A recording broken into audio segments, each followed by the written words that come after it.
Hello everybody, this is Ranchin here, and today we're braving Hero 6. So, got myself Hero 6 on Steam sale the other day, and been playing a little bit, checking it out, so I thought I'd share my experience with you guys, and gals. If I have any gals watching me, I have no idea, but we can, check it out. But yeah, this is the main menu of Hero 6, Heroes of Might and Magic 6, as it should be. It's all really...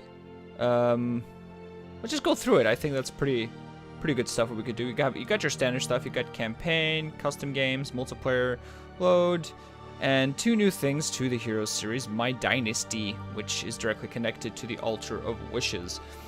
And that's one of the interesting things about this game. It's a plus and a minus, is that this game is constantly connected to the internet, and by doing so, connected through the conflux. By being connected to the conflicts, it adds certain things to the game. That's how you play online multiplayer, and it's how you gain achievements and unlockables. By gaining achievements, you get this kind of dynasty seals, which you use to unlock stuff in the Altar of Wishes, and also your online profile levels up as your characters in-game level up and gain experience as well, which is pretty standard for the Heroes series. Now, for those of you that don't know what Heroes is, it's basically sort of a turn-based RPG, I guess you could say. A very interesting old-school turn-based RPG based on an old game called King's Bounty, which I believe was developed by a Russian studio in '89, if I remember correctly. But yeah, this is the latest thing. And of course, Ubisoft really loves their DRM, so that's why they have this sort of conflux internet system. You don't get everything if you're not connected. You can play offline, you can play the campaign, but there's some things you just don't get. You don't get to use the unlockables and all that. But you still have the basic stuff. You have your custom games. I haven't tried them yet, but we'll get to them in the future. You have your hot seat where you sit down and play on one computer with one person, which is of course the best multiplayer, which I assume is online. And you can unlock extra content apparently if you have some sort of keys, which I don't have, so whatever. But let's go through some of the stuff. I'm gonna talk you through some of this right away. Got your options, your usual audio and video. This is pretty much all set to default. Should be running okay with fraps. I don't have a super computer. I mean, it can run the game just fine, but when I add fraps to the equation, it might go a little crazy. We'll see. Got your audio. I set the music down a little bit lower so it doesn't bother anybody. Gameplay wise, I player speed in single player a little bit higher so units move around, blah blah blah, usual stuff. Autosave frequency I set to weekly from daily because I don't need to autosave that often. So yeah, anything more, and hotkeys if you want some, whatever. I don't really need them. And you got this new thing called My Dynasty. So in My Dynasty, this is My Dynasty right here. I've played through the two starting campaign missions, which are the prologue, Griffin Bane, and the Emperor's Will. This is Ranchin Day, right? Me here. And my title is The Destroyer. I'm just gonna stick. This is the main character that you played in the prologue. Iron rank. I have 400 dynasty seals, a bunch of experience, and apparently my favorite hero is Duke Slava, who's a knight. You got your favorite achievements, which you can display to other people, and recent achievements. 2 victories in single player. Blah blah blah. You can create your own hero if you want. Just from any faction, all this stuff. We're going to go over details as the game goes on, but every hero has a specialization, one of 5 factions, which again we'll go over in just a minute. Different portraits, la-di-blah, affinities, genders, and reputation. This is all pretty interesting things. I'll just talk about this pretty quickly. Of course, gender. Do you have boobs or do you not have boobs? No, it's not quite that simple, but you get what I mean. You have affinity of might, and this defines what abilities you can use. Heroes can generally use any ability, but magic, then you're better with magic spells. Might, you're better with might abilities, which are more combat-based, non-mana abilities, which are kind of different. And you have reputation, either tears or blood. Tears, then you're more of a forgiving character, like in this case you would be a bone guard, or a death knight if you were blood. The difference is not really good or evil, it's basically how you deal with people. So if, say, you're going to get into a combat and the enemy wants to retreat, do you follow and slaughter them all, or do you let them go away? If you let them go away, you go to tears. If you don't, you go to blood. Same thing. If there, for instance, is a traitor in your rank, a blood hero would execute him. A tears hero would exile him instead. Basically, be merciful but still vengeful in the right way. And this is actually a choice you kind of got in the campaign, but you didn't really. You had to choose cheers, but basically there was a traitor in your ranks who you had to fight against. When you defeated, you could either exile or execute, but I wouldn't really allow me to execute because my hero was already kind of on the path to tears. Whatever. We got different specializations. We'll go over this old stuff. Yes, I do not want to save my custom hero. Bestiary, you know, you have these 5 factions. Again, we'll go over this in just a little bit. And this is basically all the monsters I've encountered so far in the game. I look forward to encountering them all. Heavier achievements, you know, general achievements, single player achievements, adventure achievements, combat, exploration. Switch to unlocked ones. It's different kind of stuff like Weapon Master.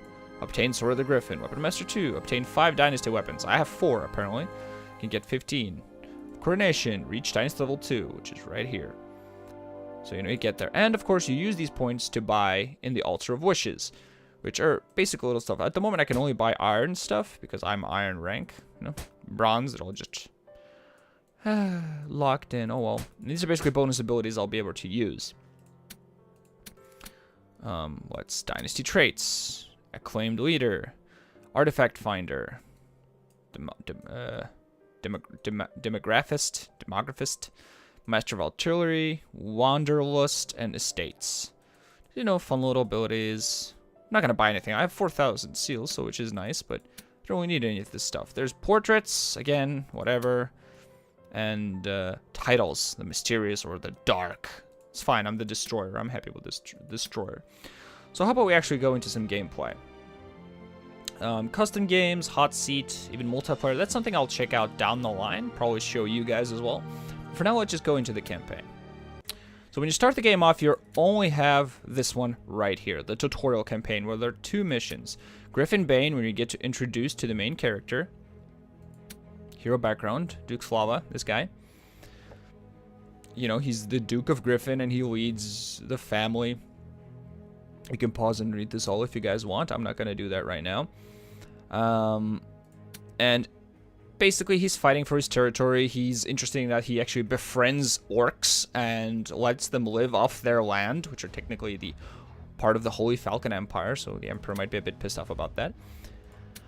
And then there's the Emperor Will, where you take on a rival Duke who wants to slaughter the orcs, and you don't like that, obviously, and yeah. And you beat the guy up, but the Emperor comes along and he doesn't like it, and blah, blah, blah. Annoying stuff happens.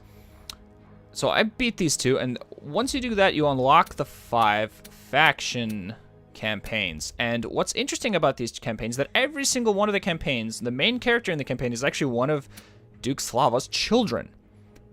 That's really interesting to me. But not irregular, but, you know, that's just the way it is. So you got the 5 factions. You got the Necropolis, which are, you know, the undead, skeletons, zombies, vampires, all that stuff. You got the Haven, the general good guys, which is what Duke Slava was part of this faction. These are your humans, basically. They have priestesses that heal. They have soldiers, archers, the regular stuff. I've been playing them a lot, and I actually quite like them so far. You got the Sanctuary. I have not. This is the only faction I have not encountered at all in the game so far. So I really look forward to playing them or encountering them. They're sort of a human faction as well, but have an Asian feel to them. So that's really interesting. Kind of a Japanese feel. You have the Inferno, which are demons, pit lords, imps, succubi, stuff like that. Basically, yeah, the demons of the deep. And then you have Stronghold, which are orcs, goblins, and basically those kind of things. They're kind of the neutral faction. Well, I guess Haven and Sanctuary would be sort of the quote-unquote good guys. Necropolis and Inferno, the quote-unquote bad guys. Although these are all related kids, but that's another thing. And you got Sanctuary, Stronghold, which are kind of, you know, they just want to survive. They just want to live by themselves. They don't really involve themselves in the politics of other people, apparently. It's just, you know, we just want to live off the land and live our lives. Leave us alone. And as I said, all of these are related to Duke Slava, and I don't really know. I think we're going to at least play the first mission of each one of these. Mind you, the story in this game is nothing spectacular. It's not the story that keeps you going, it's the ridiculously fun gameplay. I've been playing a lot of Haven, so it actually would be nice to try a different one. I'm probably just going to play this in order. I think that sounds pretty good.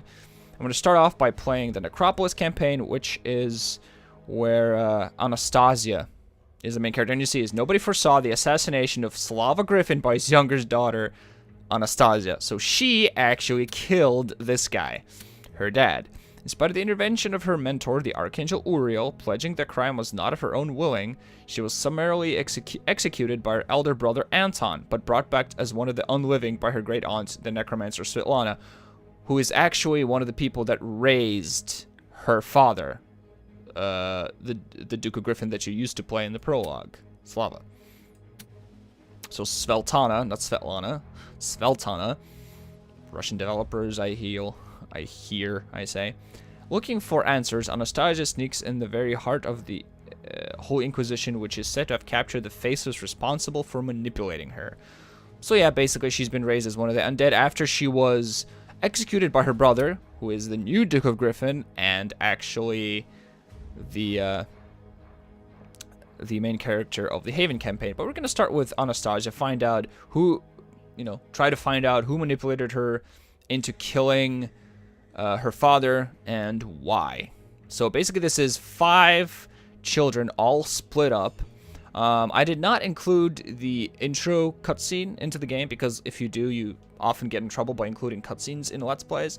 So I'm going to try to find it online somewhere and link it in the bottom. I'm going to try to do that before I upload as I upload the video. So we're just going to get started in Anastasia's campaign. I'm going to play the first mission, then I'm probably just go ahead and play the first mission every single one of the campaigns. So let's just start it, guys. Alright, select my dynasty trait. So basically, one of the things, I can either have a supply wagon. The hero starts with the game with an extra 5 wood and 5 ore, which at the beginning of the game is actually pretty good. Those little 5 resources, because finding 5 wood and 5 ore at the beginning of the game sometimes can be a pain in the ass. Here's awarded a tarot deck at the start of the map. A tarot deck will give you 2 dynasty, which is basically luck. Luck in this game is the chance you have of dealing critical hit, or the opposite if you have bad luck. And there's the hero starts the game with an extra 2,500 gold, and of course these 2 will give you a nice start. The gambler, the tarot deck will help you a little bit more as the game goes on unless you find better items. So it's not really necessary. I don't know how good luck is overall for how good luck abilities she's going to get or anything, but I started the last time I got this choice, I started with a tarot deck. I think this time I'm going to go with a wood and ore. I remember having a little bit of trouble with that early on. So let's just try with supply wagon. Do something different. Ooh, nice. Nice picture. In the wake of adversity, when justice takes their day of rest, death is twice as busy. Quotes are nice. But yeah, you see her undead troops fighting. So I assume her and her lovely living brother, who actually had her killed, will probably be duking it out as the game goes on.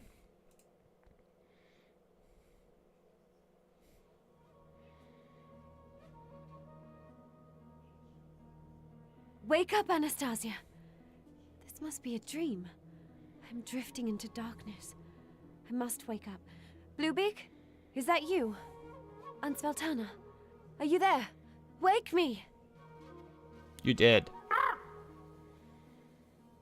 Anastasia, I'm here. I'm so cold. Where am I? My child, you were dead and now you are no longer. I brought you back.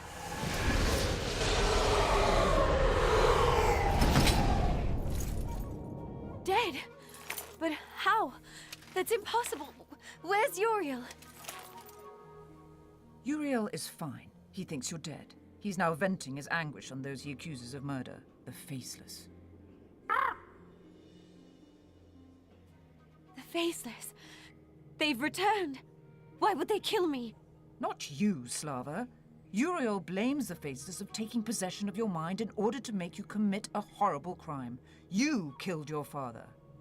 Me? Father? Father is dead? No! God, that was horrible. Anton just went and stabbed me in the heart. How could my own brother kill me? He knows how hard I've studied to become a priestess of Elrath. I am Uriel's favorite pupil. Don't play the innocent with me, Anastasia. You and Uriel were more than just a zealous student and her dedicated professor. He defended you during the trial with a passion that was more than holy. Are you saying that being damned to the realm of the unliving is the price I must pay for loving an angel? That is unjust. Justice has nothing to do with it. You have a choice. You can bury yourself in my castle, hoping that whoever controlled your mind will never find you, or you can learn the necromantic art that will help you strengthen your mind against intrusion. When do I start? The best dialogue in that entire part was the crow. God. So yeah, as I said, not story-driven, not so much. At least, duh. And the graphics, nothing really. I've been hearing in reviews people saying they really like the graphics. No. The environment, the aesthetics, how everything looks, yes, nice. But the graphics themselves, no. Just no. So, let's check this out. Soul Reaver Staff. Got our menu right here. Got our map. Got our main character. Got our quests. Inquisitive Girl. These are we got primary quests and we have secondary ones. Inquisitive Girl. Anastasia has been brought back from the dead to discover that the world has been turned upside down. Her father, Slava, has been killed, apparently by none other than herself. The Inquisition has a prisoner who may know what is going on. Reach the surface, because I'm underground, being dead and all. Rewards, +2 magic defense, and 15,000 experience. Nice. Pretty good. Show primary quests, secondary quests, whatever. The choice. The dragon gods favor those who choose their path. Will you follow the path of the dragon blood or the path of the dragon tears? Reach the tears or blood class for your hero, which I get 2+ destiny, aka luck. Alright? Arachne. Defeat the guardians of Arachne to obtain this dynasty weapon. I definitely want this as well. Soul Reaver Staff. Acquire the Soul Reaver Staff. 2 dynasty weapons. Jesus, this all for the first mission? That's plenty. How big is this going to be? I have this feeling it's going to be a lot. And yeah, because of my little thing, I start with 5 each of wood and stone instead of the other. Total income 0 a day. Ugh. Let's hope I get to fix that soon. See, our portrait. This is our character. So let's quickly just go over everything. We start with ghouls, which we'll go over a second. We have might, which is might power. I'm pretty sure she's a magic hero. Has an artifact, a pretty comb, a quest item. Which is in her backpack. Okay, minor artifact. Might power. Might power provides damage to all creatures in the hero's army and increases the power of certain abilities. Defense is the defense. Might is basically physical attacks. And you have the might is the sum of base might power and might damage. It increases the power of heroic strikes, which is her attacks, I believe, at least of might heroes. And you have leadership, which affects the morale. I have a leadership of 0 and have a destiny of 1, which affects the luck. Morale, when you have high morale, your units can act a second time. They do less damage, but still acting a second time is pretty good. And luck is the chance of dealing a critical strike in combat. Then you got magic power, provides a magic damage bonus to all creatures in the hero's army that are magic based. Magic defense increases defense to magic against magical attacks, and your mana, which is the sum you have using your abilities and what you need to pay for that. And you have all your equipment slots. There's a lot of them, so that's nice. A lot of artifacts. This is the Tears and Blood stuff. You start off with one of the abilities, neutral ability. Asha uses all. Your hero gains 3 mana for each stack ally enemy destroyed during combat. So this is a stack. A stack of 45 creatures. The same creature and each number counts for 1 creature. So it's basically like a platoon of 45 in 1 stack. By killing a stack like this and an enemy team, I would gain 3 mana. So it's a nice way of getting mana back. And as you either go 2 tears or 2 blood, you either No Rest for the Wicked, increases power of necromancy by 3%. Target friendly stack channels all damage done to friendly creatures to itself. Lasts for 2 turns until the sacrifice stack is destroyed. So that's kind of cool. Damage taken is reduced by 33%. So this is like your good guy's kills. And then Mark of the Necromancer makes all enemy creatures 20% more vulnerable to abilities from the Path of Blood. It's very good if you want to use your magic a lot.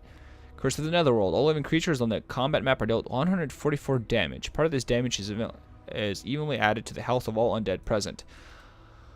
I'm actually liking the blood more, so it looks like I'm going to be both are good, but I think I actually like the blood part more. So let's see, I have your dynasty weapons, might, I have none, I have my traits, and I have my abilities, and I have 1 ability point which I can spend. Apparently in 1 point you can respecialize. So these are your might abilities, which I don't think are really for her. Could be, but I don't really think they are. But they're really nice combat abilities. Her dad used these as I played him. So you got abilities like Counter-Strike, increases the damage of all friendly creatures on their retaliations when they retaliate. A Blood's ability, you can tell by the red borders. These are white, so that's a Tears ability. Yeah, damage, range attack, 6% more damage.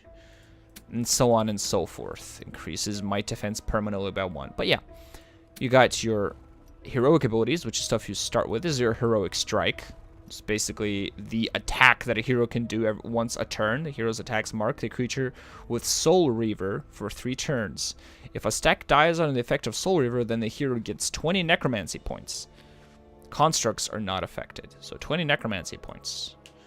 I'm not sure what necromancy points are yet. You got your reputation abilities, which is basically for Tears and Blood. You start with the one in the middle, then depending on which side you go, you get more. Got your specialization, which mine is Ghoul Rouser, 2+ movement for ghouls, which means that ghouls in my army can actually move more in combat. And you got a faction ability. Every single faction has an ability which you get as you level up. You get more levels of as you level up. So, raises friendly undead creatures based on the size of your army. Can raise core creatures. The gauge is filled with creatures are dealt damage. Friendly losses generate more points. And level 2 lets me use core and elite creatures. Every faction has, I believe, 3 core creatures, which are the basic ones, 3 elite creatures, which are stronger creatures, and 1 champion creature, which is the strongest creature of a faction. And this one also lets me use champion, and this one, some crazy stuff. So, I'm going to just, yeah, and you got your magic abilities, dark, prime, water, air, earth. Oh yeah, that's interesting. The spells are actually a little bit different depending on faction, because I remember when I was playing Duke's Lava, he had fire spells, while she does not. Okay, I'm not going to read all over this now, because I'm not actually going to specialize right now. It's a huge number of spells, man. Jesus. The might abilities all seem pretty much the same, but look at that. A lot of prime abilities. Yikes. A lot of dark. Agony is actually a really good spell. Morale goes down. Life drain. Attacks of target friendly stack drains the life force. Moving targets for 3 turns. Restores its health. Ooh, this is actually really good. Agony also shoot 2. Shadow turns cool around, blah, blah, blah. Basically, it deals, for 3 turns, it deals damage when an enemy acts. Dark magic. Ooh. Weakness. Reduces damage or target enemy creature. Life drain. I need something more than attacks. Water spells. Ice bolt. Target friendly stack. You know what? This actually sounds really good. Let's start with life drain. Keep my guys alive. Let's walk a little bit. Ooh, nice. Start with a treasure chest. Treasure chests are great items where you can either choose between getting some gold or experience. Now, sometimes early on, getting a little bit of gold when you have very little can help, but generally I go with experience because leveling up your hero is usually more important. So that's 1,000 experience. And we seem to have our first enemy. Anastasia, these are ghouls. They are the spirits of murderers that we have trapped in undead bodies as a form of punishment. How appropriate. We have so much in common. Nonsense. These spirits have lost their free will. They will follow your orders to the letter. Okay, cool.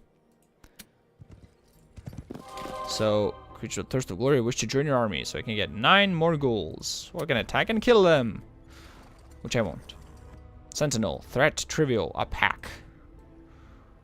Or friendly skeletons. Yay! Excellent, Anastasia. Do not think of skeletons as soldiers taking orders. They are extensions of yourself. I've got it.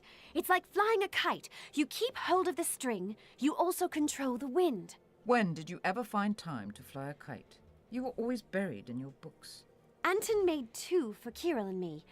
We were little, before Mother left, and it was such a beautiful day. Until Kirill's kite crashed through the chapel window. I thought Lady Valeska was going to kill us. I remember. Slava talked her out of it. Griffins will be griffins. I miss Father. I miss days like those. Oh, sad, sad for you. Boo-hoo. So I think we're going to go into our first combat. Not against a bigger pack, which is against Sentinels. Both are trivial threats, but let's go against this. After we end our turn, no more movement points, so we end our turn. I'm hoping I'm not making this too difficult for people that were never played a Heroes game before. But, you know, basically this is your map. You walk around, you find stuff, and you fight Haven guys. Yeah.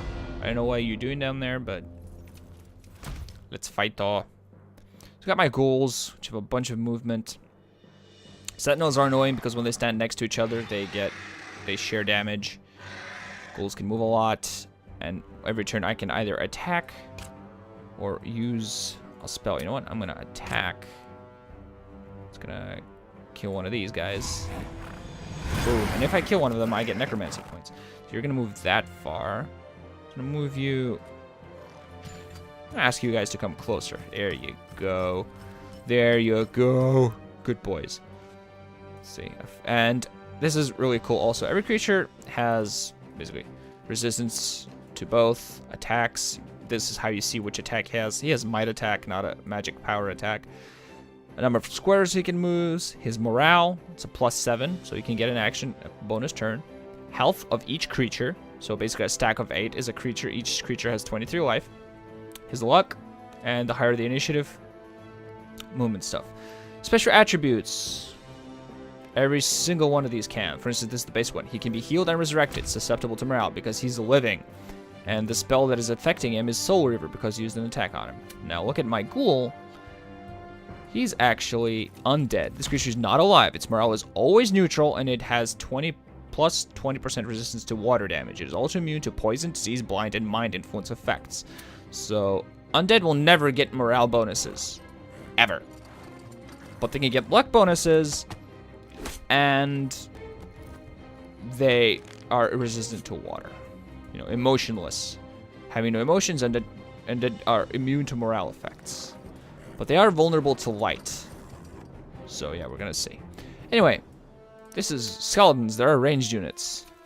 Unfortunately, because they're half, maximum range within which the creatures can shoot without penalties. So when something is about half range, I thought this would be half range, but apparently it's not.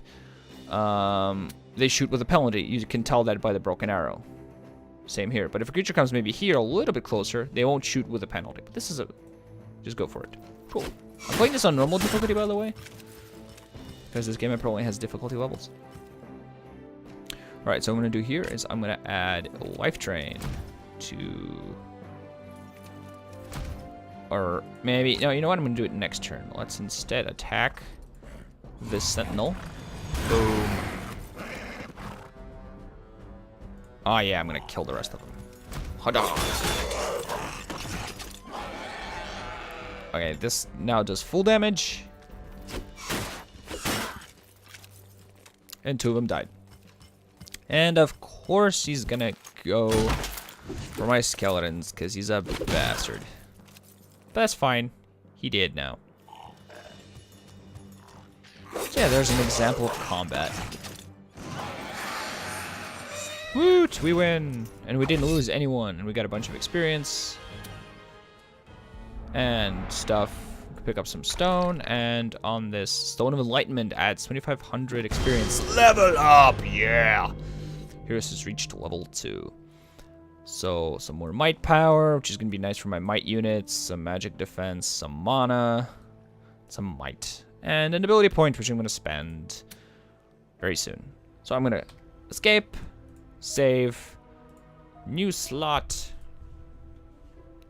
save, Necro campaign 1, save. So it's gonna be this for that's gonna be it for this first video. Hope you guys enjoyed it. Just wanted to show you an example of the kind of stuff you could see and experience in Heroes 6. I'm probably gonna soon enough I'm gonna move along in this campaign and show you what more there is to see in this thing.